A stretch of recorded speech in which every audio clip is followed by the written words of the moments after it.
up, everybody? Here we are with another episode of Radar Live. We're gonna get right into the first thing. So, first up on our list, we got the homie Floyd Mayweather and DJ Khaled. These scams going around, people. Everybody buying into this Bitcoin and cryptocurrency and shit. Like, come on, people. That's the most.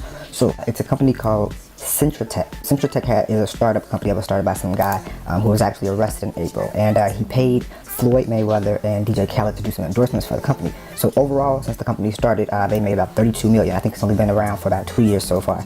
And a big part of that was from endorsements from Floyd Mayweather and DJ Khaled. They had their Twitter accounts up and they was posting, adding themselves and all that, like the flat tummy tea stuff. So yeah, the people got together who said that they had been investing and never got any returns, never got any dividends. The company went belly up. Nobody was able to be in contact with.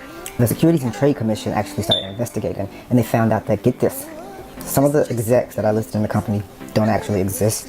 They've been running operations illegally, so you know what that means, Watergating this shit out. IRS documents and paperwork was misleading, didn't exist, was forged, was plagiarized. So yeah, the guys again were arrested in April. The company was called Centratech, so if you put any money into Centratech, invested into Centratech in any way, ouch, sorry. But yeah, now we're gonna take it on over to Rihanna. Now, in the last video, episode 1, Radar Live, we covered the whole fiasco with the Super Bowl and Rihanna and Maroon 5, etc., etc. So they initially asked Jay-Z to do it, which he references in the Ape Shit track. And they went to Rihanna. Rihanna turned them down because she didn't like how they handled the whole Colin Kaepernick NFL situation. So either you stand for something or you fall for anything. There was talk about Cardi B doing it as well, but Cardi B actually said the same thing as Rihanna. Like, the only way I'll do it is if y'all rehire Colin Kaepernick. NFL, y'all thought this shit was a game. The next person that we have on the map is Jamal Khashoggi. He is an outspoken Saudi Arabian journalist who was doing a lot of progressive work with trying to get reform going on in Saudi Arabia in terms of being able to speak freely and education reform and systematic government change, things like that. So I'm gonna give you just a real quick recap in case you don't know what's going on.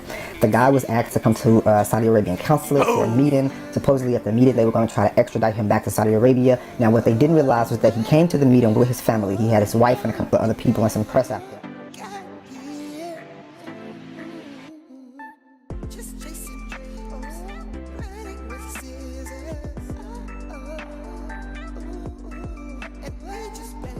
So there were people out there waiting for him when he went into the consulate.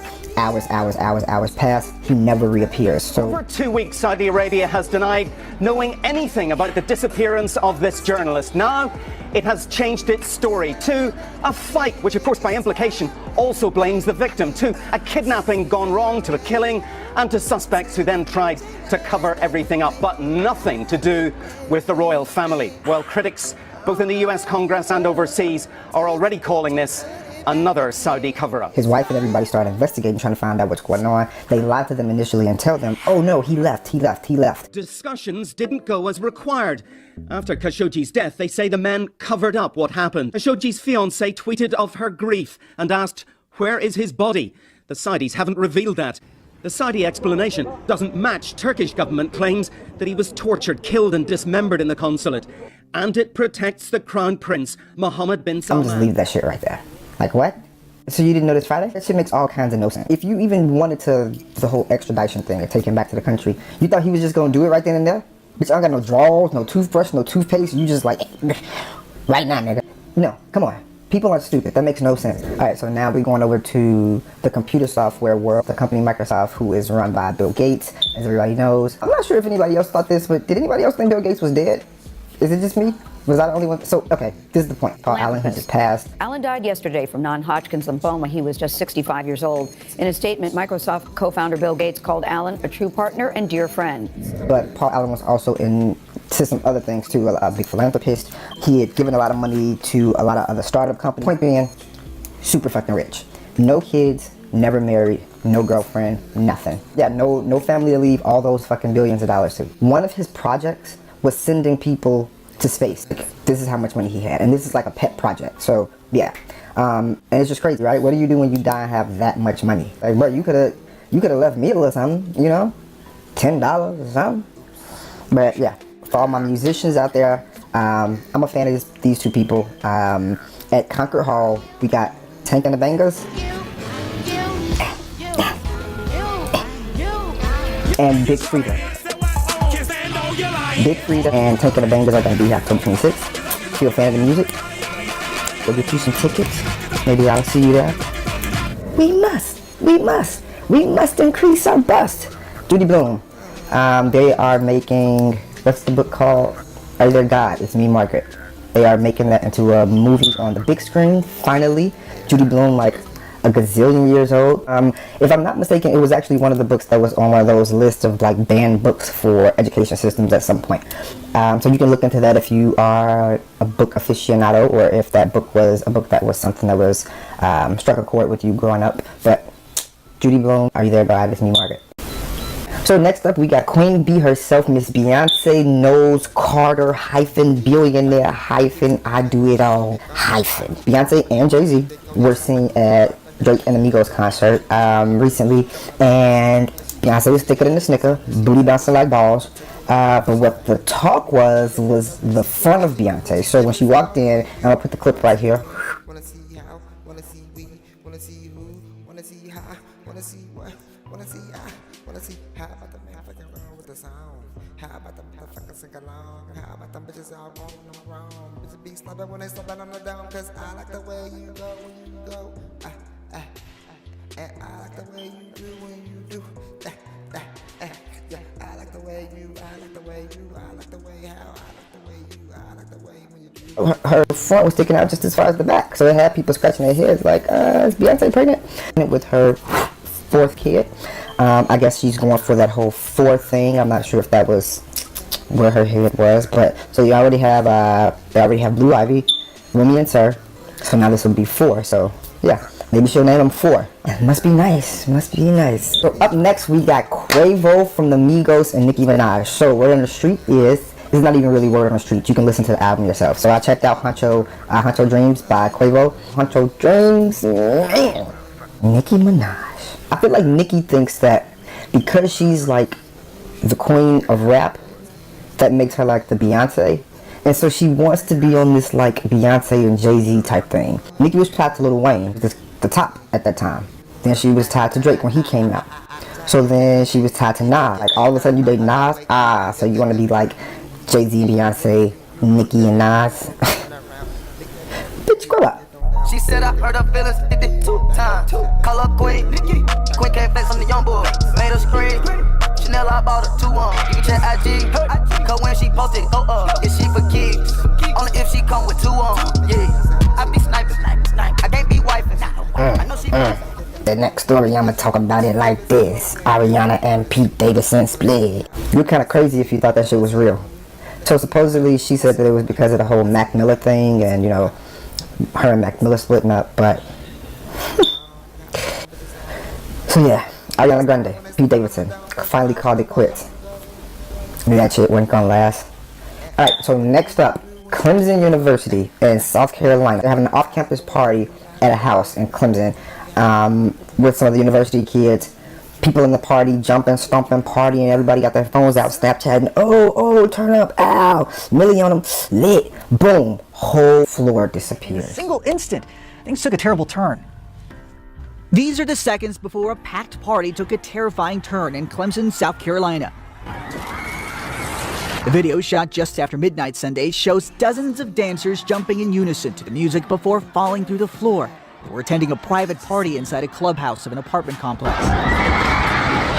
Young partygoers are seen plummeting into a basement below. The remaining revelers stood on what was left of the floorboards while others tried crawling to safety. On CNN's New Day, witness Jeremy Tester remembered being 2 feet from the dance floor when it gave out. Imagine jumping up at the club. Hey, turn up, and you jump up. And as you come down, you realize you don't feel no floor. Bitch, what the? Crazy. I watched the video thinking that it was fake at first. Like, come on, how did they do this? No. I'm trying to figure out what I was listening to, because that was funny. This story not even that really, that big of a deal, but Diddy and Cassie apparently split up. So Diddy was apparently linked to this new chick named Jocelyn Chu, and I guess Cassie wasn't having it, and she decided to call it quits. They split up. Ironically, Diddy unfollowed Jocelyn Chu on social media. So he did an unfollow, then follow back, then unfollow once people kind of got a hold of it. So yeah, who knows what's going on with that. I could take your place, Cassie. really wanna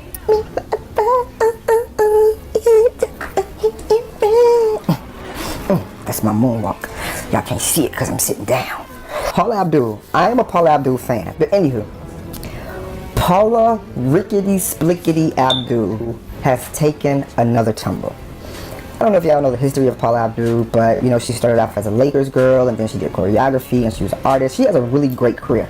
Really amazing, extensive career. But when I tell you she is Humpty fucking Dumpty, she has fallen more times than a prostitute in a church. Just on your knees constantly. Lady, if you can't dance in heels, wear flats. I'm gonna play the video. So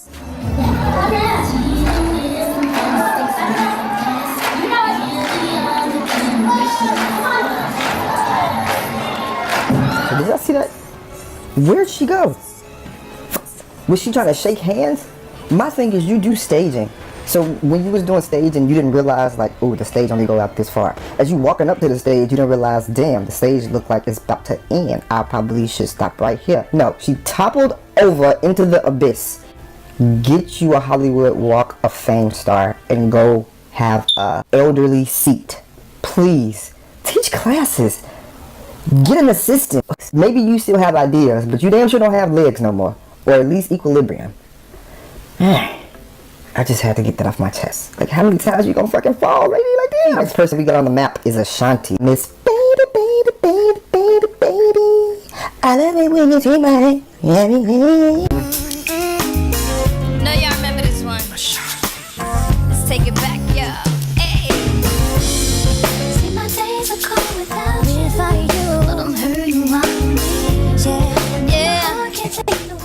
So Ashanti was scheduled to perform at Stony Brook College. The show was canceled after only 24 ticket sales. So apparently they initially had Tiana Taylor slated to perform, but Tiana, about 2 weeks prior to the show, decided to pull out due to unforeseen circumstances. So they ended up getting Ashanti, I guess because they didn't have enough time to pick somebody else or get somebody else on the map. Ashanti is a decent artist, you know what I mean? She is an older artist, so college kids nowadays probably like, bitch, don't nobody want to hear Ashanti. Only 24 tickets sold to a population of 2,500 kids. They canceled the concert because there wasn't enough sales. We got Lonnie versus Tamar. So I'm not sure if you know about the whole Tamar fiasco with her and The Real and how that whole situation played out. The Real actually ended up going on to win an Emmy that Tamar wanted to be a part of, but they kind of were like, nah, bitch, if you didn't think we fucked with you, then don't be a part of our Emmy win. So, you know, that Tamar was ousted from the show. Lonnie Love was on The Breakfast Club, though, was talking about the story with some of the other girls from the show. So she actually ended up shedding some light on it. That's some real shady tea. There's something that had happened, and I don't know what happened, but I can tell you this. Everybody has a different story with Tamar. My story is this. She was getting to the point where I was at her house one day. This is after Dancing with the Stars, all this other kind of stuff. She looked at me, she said, hey, I want to get a new manager. And I was sitting in her kitchen, and I was like, well, I don't know about that. And she said, you know Rashawn McDonald. Rashawn McDonald is Steve Harvey's ex-manager. So she said, you know Rashawn, give me his number. I said, okay, because I think she's a very talented girl. So I said, here, I'm going to give you his number. We were sitting in her, and she knows this story. We were sitting there, and she said, well, what about him? And she pointed out, saying to Vince. Because Vince wasn't there. Vince was out the room. And I said, that's your husband. I don't know. Talk to him or whatever. Lonnie says that she's on the airplane and she sees Tawanda Braxton, Tamar's sister, sitting in front of her. And Tawanda explains to her, they just did an emergency filming of the Braxton family values. And Vince says that speaking to Lonnie actually were the culprit. Like, he name dropped you, specifically said that y'all were jealous. All the girls from The Real were jealous and it was pissy at Tamar and went off the spotlight, yada, yada, yada. So, this isn't specifically about Usher, but it's relating to Usher. There's a guy named Daniel Marino. Him and a couple of other guys that he works with co-wrote a song a couple of years ago called Club Girl. Fast forward, Usher gets a song that he writes, produces, co-writes, the whole shebang called Bad Girl. That same Bad Girl. Come on, girl, get at me, bad girl. Shake it the way you like. Be bad, I need a bad girl. Say yeah, get at me, bad girl. That same Bad Girl. Daniel was never credited as being one of the writers on the song. Not a co-writer, nothing. And per Daniel, he helped do most of the song. So he had to submit, paperwork and records and recordings and everything. And they wrote the song Club Girl before the song Bad Girl was even recorded and cut. Daniel just got a final settlement $44 million. That it took 7 years for the whole case to go all the way through. He wasn't sure if he was going to make it, but his lawyers knew, like, this is his creativity. Pay up. So yeah, when you hear somebody tell you, that sounds like something I wrote, that sounds like something I did, that looks like something I did. Sometimes there are 6 degrees of separation, 2 parallels to the same idea. But a lot of times, next thing we got on the map, Lakers versus Rockets. I don't know what the fight was about. All I know is y'all make way too much money to be out there thumping like y'all got attitudes. All right, there's the initial foul. Ingram's upset. Pushes Harden. The technical foul. Then Ingram gets in the face of Jason. You know what? I think it was Harden behind Jason Phillips. That's why he heard before the gather. And he never put... And I think another technical foul's been handed out. Now Ingram still drawing. Carmelo Anthony still drawing. Went that way. But why did he push him to start with? And then Paul, it's in the face. Rondo throws a punch. Paul throws a punch. Ingram comes in here. He throws a punch. I'm not sure if you saw it live, if you were there at the game, if you saw it on TV, saw it on the news, but you just saw that clip right now. Everybody has their thoughts about it. Again, I just feel like y'all make too much money. So I don't know if you saw Floyd Mayweather, Nipsey Hussle in the background ready to square up, but one of the sources, specifically Chicago native Sham Charania, he said that the altercation continued outside in the parking lot. You know, when the game was over and everything was supposed to be squashed, somebody said something to Jada, Chris Paul's wife, and it incited the incident to, you know, be rehashed outside in the parking lot. Chris Paul says Rondo spit on him. I couldn't really tell what was going on. Next thing I know, Rondo, little Kermit the Frog looking ass, cold cocks him, bop, and they get to touch. Ingram comes from across the court and swing a bitch move punch that didn't even land anybody. Like, boy, I just don't understand what was it? What was it? That's my second time. I'm gonna have to pay Zoe in a minute. What was it? Oh. Okay. So the last topic that we got on the map is going to be about the famous company Balenciaga. A lot of times these companies decide to take ideas that are already around, urban ideas, urban ideas, concepts, etc. when they run out of stuff to do or when they just want to seem new or cool or fashion forward. The company Little Trees, the air freshener company, is suing Balenciaga for their new leather keychains. The keychains are gold keychains with a little tree on it that says Balenciaga across it in stencil bold letters. Very, very similar, if not the same fucking thing, to Little Tree and their car fresheners. You know what I'm talking about, the car fresheners you buy from the gas station, pop on around your rearview mirror. Supposed to take it out half pack by half, you know, but nobody does that shit, you just put the whole thing out the bag. Balenciaga took that exact same concept, made it into a keychain, and Little Tree is not happy. They are suing Balenciaga, and I say go for it. People who make Balenciaga wouldn't walk around with one of those little trees, but you'd market that concept as an urban concept to people. I want to thank y'all again for checking me out. Stay tuned. We're going to come at you with episode 3 very soon. If you want to get talked about, if you have ideas, concepts, suggestions, if you just want to talk shit, shoot the shit, drop a message, subscribe, like. I am super bright. Again, I want to thank you for staying tuned to RADARLive.